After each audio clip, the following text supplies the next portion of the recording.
গঙ্গারামপুর ও তপন ব্লকের প্রশাসনিক আধিকারিকদের নিয়ে বিশেষ বৈঠক করলেন গঙ্গারামপুরের বিধায়ক সত্যেন্দ্রনাথ রায়। শুক্রবার বেলা 1টা নাগাদ গঙ্গারামপুর ব্লকের সভাকক্ষে এই বৈঠকের আয়োজন করা হয়। এদিনের বৈঠকে উপস্থিত ছিলেন গঙ্গারামপুর ব্লকের বিডিও অর্পিতা ঘোষাল, তপন ব্লকের বিডিও রাজীব তরফদার, গঙ্গারামপুর থানার আইসি অরিন্দম ভট্টাচার্য সহ প্রশাসন ও পুলিশ বিভাগের বিভিন্ন আধিকারিকরা। বৈঠকে সরকারি অফিসে সময়মতো উপস্থিতি নিশ্চিত করা, সাধারণ মানুষের পরিষেবা দ্রুত পৌঁছে দেওয়া এবং প্রশাসনিক কাজে স্বচ্ছতা বজায় রাখার উপর জোর দেওয়া হয়। বিশেষভাবে দালাল চক্র বন্ধ করতে কড়া হুঁশিয়ারি দেন বিধায়ক। তিনি জানান, সাধারণ মানুষ যাতে কোনো মধ্যস্থতাকারী শরণাপন্ন না হয়ে সরাসরি সরকারি পরিষেবা পান সেদিকে প্রশাসনকে নজর রাখতে হবে। পাশাপাশি মানুষের অভিযোগ দ্রুত সমাধানের নির্দেশও দেওয়া হয় বৈঠক থেকে।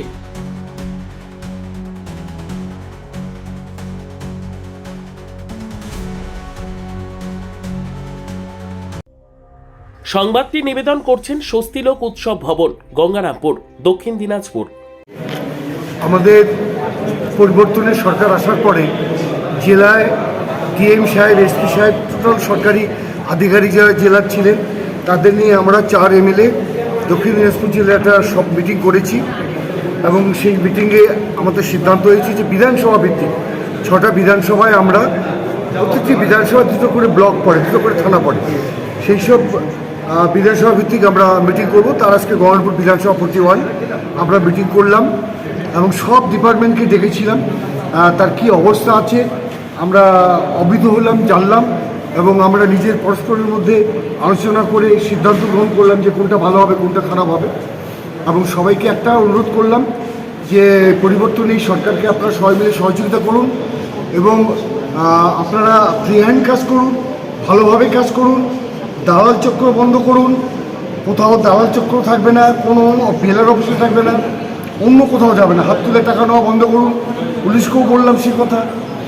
আর ইমিডিয়েট অন্তত ব্রাউন সুগার, তারপরে বিভিন্ন রকম যেগুলো নেশা জাতীয় জিনিস গঙ্গারামপুর বিভিন্ন জায়গায় তখনই বিক্রি হচ্ছে, আর সেগুলো বন্ধ করুন। ছেলেদের ভবিষ্যৎ নষ্ট হচ্ছে, সেই ব্যাপারে কথা দিয়েছি, খুব তাড়াতাড়ি করবে। আর্মস উদ্ধার করার কথা বললাম, কিছু আর্মস গঙ্গারামপুর উদ্ধার হয়েছে, আরও কিছু আর্মস আরও উদ্ধার হবে অল্প কয়েকদিনের মধ্যেই। কারণ এই দুষ্কৃতীদের রাখা যাবে না, এরা এলাকার মানুষের শান্তি বিঘ্নিত করে, তার জন্য এদেরকে রাখার কোনো প্রয়োজন আছে বলে মনে করি না। আমাদের পুলিশ প্রশাসন বললে আমরা খুব তাড়াতাড়ি ব্যবস্থা নিচ্ছি। আমাদের সংঘ যেগুলো আছে সেগুলো নিয়ে কথা হলো। আমাদের বিভিন্ন জায়গায় পুকুরগুলো অবৈধভাবে দখল করে চালাচ্ছে, এখানে কোনো রাজনীতি, কোনো সরকারকে কোনো ট্যাক্স দেয় না, সেগুলো চালাচ্ছে। সেগুলোকে বললাম যে খুব তাড়াতাড়ি কোথায় কীভাবে পুকুরগুলো আছে সেগুলো রিপোর্ট দিন এবং পুকুরগুলো থেকে ওদের উৎখাত করুন, যাতে সরকারি ট্যাক্স, সরকারি কর আদায় হয় মানুষের কাছে। মিনিমাম হলো, ন্যূনতম হলো, যাতে মানুষ কর দেয়, সে মানুষের সেভাবে সরকারমুখী করার একটা আবেদন করা হলো আজকে সভায়। আমাদের গঙ্গারামপুরের বিডিও ম্যাডাম, আমাদের তপনের বিডিও সাহেব থেকে আরম্ভ করে আমাদের পুলিশের যারা, গঙ্গারামপুর তপনের পুলিশের কর্তা যারা, আমাদের সব ডিপার্টমেন্টে অর্থাৎ 17টা ডিপার্টমেন্টের যারা দায়িত্বে আছেন গঙ্গারামপুর তপনে, তারা এসেছিলেন, তাদের সঙ্গে মত বিনিময় করেছি এবং আমরা সবাই মিলে দেখছি আগামী দিন একটা সুন্দর একটা সরকার মানুষের জন্য আমরা উপহার দিতে পারি কি। আমরা রিভিউর কথা বলেছি, সময় দিয়েছি, আপনারা শুনেছেন। পিএসসিকে সময় দিয়েছি, অন্যান্য ডিপার্টমেন্টকে সময় দিয়েছি, সময়ের মধ্যে কাজ পূরণ করতে হবে, আর কোনো কথা শোনা হবে না। আপনারা সময় মতো অফিসে আসবেন, 10:30টায় অফিসে আসবেন, 5:30টায় চলে যাবেন। এটা হবে না যে আপনার অফিসে আসতেন 10:30টায়, আপনি অফিসে আসছেন 1টায়, আমরা শুনবো না। সরকার যখন বেতন দেয় মানুষের প্রত্যক্ষ এবং পরোক্ষ ট্যাক্সের মাধ্যমে, সেই টাকা যখন পান তখন আপনাকে ডিউটি করতে হবে মানুষের।